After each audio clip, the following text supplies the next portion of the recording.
Alright guys, my name is Goblin. Today we're going to be discussing should Blizzard have made changes to classic World of Warcraft. So originally the prime objective of no changes was to make the game as authentic to the original experience of classic WoW, and I think when people were really pushing for no changes, in their minds they thought, well, we don't want things like looking for dungeon, looking for raid, we don't want transmog, and we don't want a cash shop and things like that. And in essence it sounds like a good idea at first, but ironically what's happened with the no changes approach to classic WoW is that it's inadvertently made the game less authentic.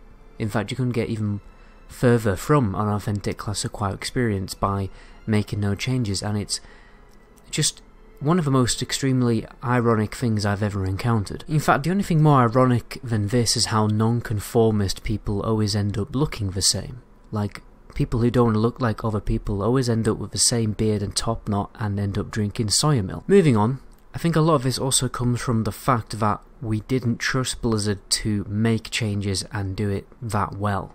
Because they could have made some changes to improve the experience of classic WoW, but again it comes back to the fear of them implementing something like looking for dungeon or something crazy like that, and that's why everyone in the community, and fair to Blizzard, they did listen to us, everyone basically said, you know, no changes, and they listened to us.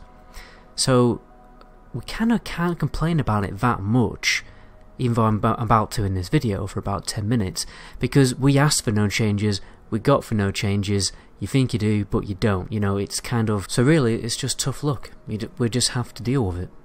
And what I want to do in this video is just kind of cover a lot of the big things that probably should have been changed in classic WoW, discuss all the negatives that they've had on the game, and then talk about what they could have done a little bit better. So first of all, I'm going to begin with world buffs. So the thing is with world buffs, people will always optimize everything out of their character, because they'll even do it when there's no point in doing it. It's regardless of what game you play. Maybe playing Skyrim, just optimizing absolutely everything to make a character more powerful. You will do it because that's honestly the whole point of playing an RPG. It's what separates it from different games, and people always have that motivation and that drive to do that. Okay? What has inevitably happened is all our characters are way too powerful for the raids, and now players compete on leaderboards like some kind of competitive first-person shooter from 2008, you know, which is a little strange to me. And what it's done is obviously trivialise and ruin the difficulty of the raids, which makes the characters in the lore of the game, of the raids, feel less impactful and threatening. In a way, it's just made these characters a joke in the lore. Like, Ragnaros is basically just a joke. We even have Cthulhu, who is an old god, right, who we absolutely owned pretty quickly and pretty easily. In all honesty, it's a little bit immersion breaking, because an old god shouldn't be that easy to kill, right? Because in the most recent raid on retail, that old god was significantly less easy to kill. So yeah, in my opinion, it just kind of messes with the lore a little bit, and your character just kind of in itself feels like a god, right? Which is one of the issues of retail. Like, every character is calling you commander or hero, champion, dragon killer 2000, you know. Everyone's blowing smoke up your backside, right, in the lore on retail, and it gets a little bit frustrating, okay? It's the whole power fantasy issue that you see a lot in video games these days. You see it even with films, like, probably going a little bit off topic here, but it's like Marvel aren't happy about making a film unless the world is ending. Why does the world have to end in every single one of their films? I recently watched the old Spider-Mans, and the world isn't ending in those films. It's a little issue, you know, between the protagonist and the antagonist. But in all the Marvel films now, the whole world's ending. Everything is obsessed and about this power fantasy, and I honestly just don't get it. I think world buffs should have been, first of all, either unstackable, so you can only get one, so you can just get the Onyxia buff and you can't stack it with the Zandalari buff or Diamond buffs. I don't think Diamond buff should be able to be stacked at all. The other option could be, you know, they're totally deactivated in raids, but then I kind of like the idea of world buffs, but I think the fact that you can stack so many is pretty bad, because in essence, like, I like how it's a big community event to coordinate on your server who's popping an Elixir buff. I like that. That's one of the good elements of world buffs, and it's one of the good elements of classic WoW. But I think that the fact that you can stack them all to make a character stupidly, ridiculously powerful is not so good. For instance, let's say Nexramus is going to be difficult and you're struggling on Kel'Thuzad, and you can coordinate with your server for someone to pop the Elixir buff. You go back to Stormwind, get your Elixir buff, and go for another attempt at trying to kill Kel'Thuzad.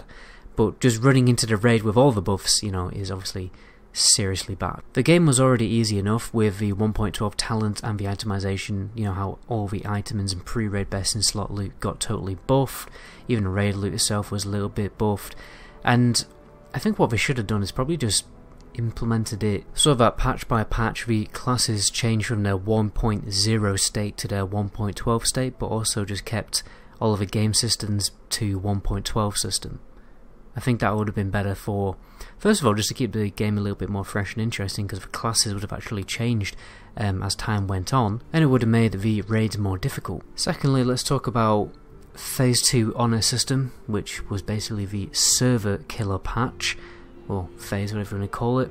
The only way to farm Honor was obviously in the open world. If they just released Battlegrounds at the same time, then this would have totally mitigated the issue. This is something that private servers always did to avoid this issue. They didn't want their server to die by everyone just getting ganked in the open world, because it'd just be extremely too frustrating for players to deal with, which it was. Okay, they also could have done something different, like turning off PvP in certain zones, so that people who wanted to experience the actual world PvP experience could have gone to Tara Mill or to South Shore to get that experience, and then those who didn't want anything to do with world PvP could have carried on just doing their raids and not, you know, feeling on edge just by going to their raid or to finish leveling up their character, because not everyone was even level 60 back then. You couldn't even level your character, right, if you hadn't gotten to level 60 fast enough. And obviously this inevitably caused less new players getting to level 60, more people quitting, and then servers started dying massively, and the population of the entire game just started to generally drop off a lot. You know, the free transfers made it even worse. That was the final nail in the coffin for a lot of servers. And then they introduced a paid option, so they created all these issues by, first of all, releasing Phase 2 with, you know, without Battlegrounds, and then not releasing enough servers, this and that, and then they just introduced this sneaky little paid option to, well, you've got a problem, we've made that problem, but we don't really care, give us $10 and we'll fix it for you, right? Or is it like £15 now for a character transfer? It's crazy. Thirdly, we have the no AoE cap, which has allowed mages to farm an immense amount of gold in dungeons, because they can pull an entire dungeon in one go.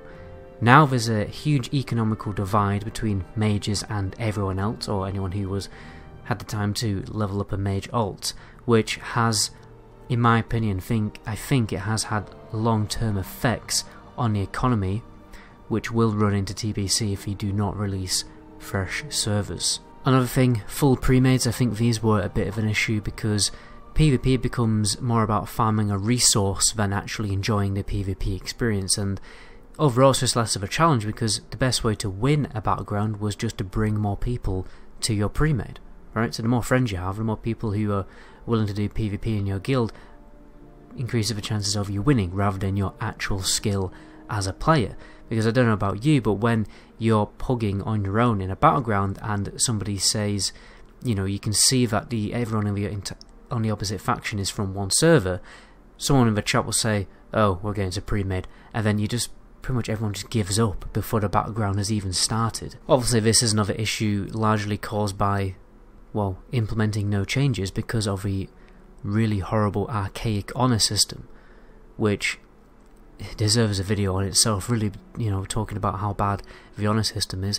It would have been interesting if they actually released classic WoW with the pre-patch, or basically TBC honor system, where you just have to farm honor to buy pieces of gear. It would have been interesting if they actually implemented that, because honestly I think most people probably would have just preferred it, so they don't have to, you know, farm honor for 14 hours a day. Last thing I want to talk about is something that strikes close to heart, and that's old Arteric Valley. I've talked about this before, how the vast majority of the time I've played on vanilla private servers was me chilling in Arteric Valley on my Hunter, because the mechanics and the design of old Arteric Valley was simply, in my opinion, my humble opinion, one of the best experiences you can ever get out of an MMORPG.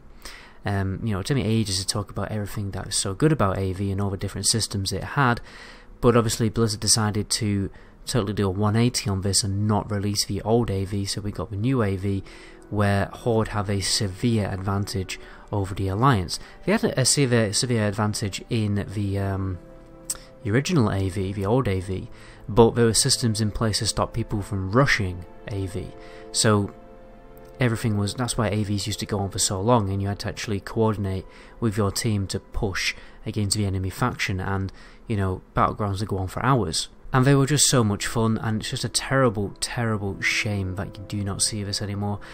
Sometimes you get a long AV in Retail Classic right now, but it's still not as good as the old one because of all the systems that it used to have. All the little mini bosses you had to kill and all the bunkers and everything like that. It was just so good. Anyway, that's where I'm going to end the video there. Tell me what you guys think in the comment section about this topic. And if you like the video, please subscribe, hit that notification bell if you want to see more. My name is Goblin. Until my next video, ciao.